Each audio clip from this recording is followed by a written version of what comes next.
Good morning అండి. ఈవేళ మనం మాట్లాడుకునేది మొచ్చమర్రి ఘటనలో 8 సంవత్సరాల అమ్మాయిని చంపేశారు కదా. ఆ నిందితుల ముగ్గురు మైనర్లు కావడం వలన కేసు ఎదరగలట్లేదు. ఇంకొకటి ఏమిటంటే, ఈ కేసులో ఏదో అదృష్ట శక్తి ఉంది, అదృశ్య శక్తి. ఆ శక్తి ఎవరన్నా చూడాలి. ఎందుకంటే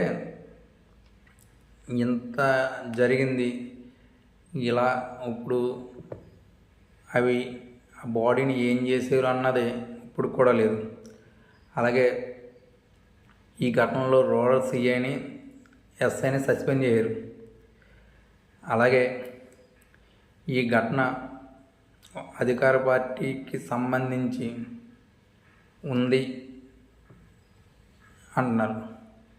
అంటే అధికార పార్టీకి సంబంధించిన వాళ్ళు ఎవరో దీంట్లో హస్తం ఉంది అన్నారు.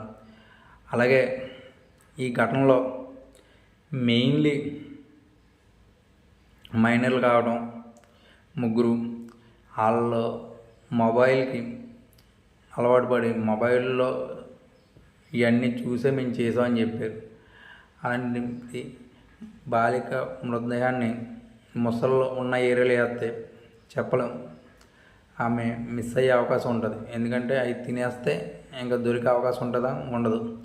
అలాగే తల్లిదండ్రులు ఆవేదన గురించి కూడా మనం చూడాలి.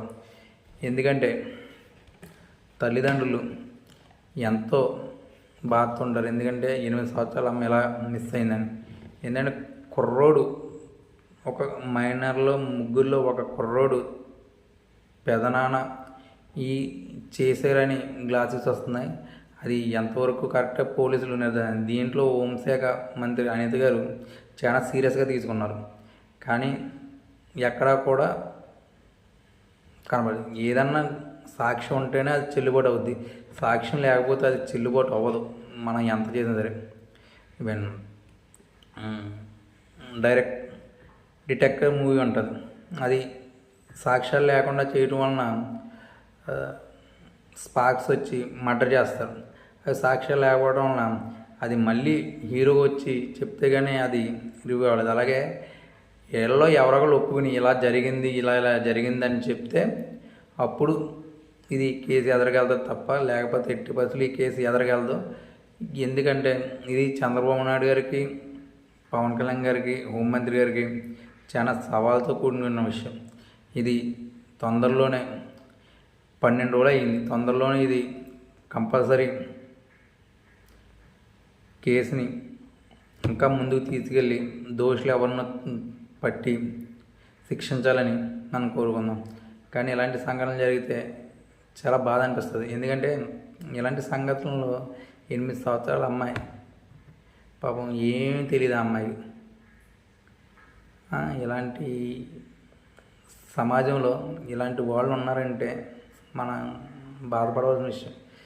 ఎందుకంటే ఆ 15వ సంవత్సరాల్లో ఎంత ఉంటుందని 10వ తరగతి అబ్బాయి అంటారు అబ్బాయిలు, వాళ్ళకు కూడా ఎలా ఇలాంటివి చేయాలనిపించింది అన్నది అంతుపట్టని విషయం.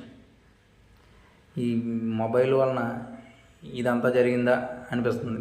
మొబైల్ చూడటం వలన ఇవన్నీ చేసామన్నాడు.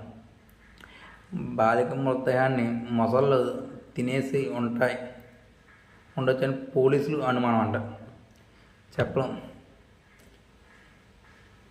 అలా కొన్ని ఇళ్ళలో చెరువు వెతుకుతున్నారు కదా, ఆ చెరువులో మొసళ్ళు లేవని స్థానికులు అంటున్నారంట.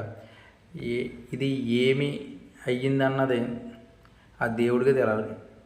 ఎందుకంటే రేపు చేసి చంపేయడం అయితే కరెక్ట్, కానీ క్షుద్ర పూజలు అంటున్నారు. కానీ పోలీసులు ఈ కేసుని తొందరగా పూర్తి చేసి చేయాలని మనం కోరుకుందాం.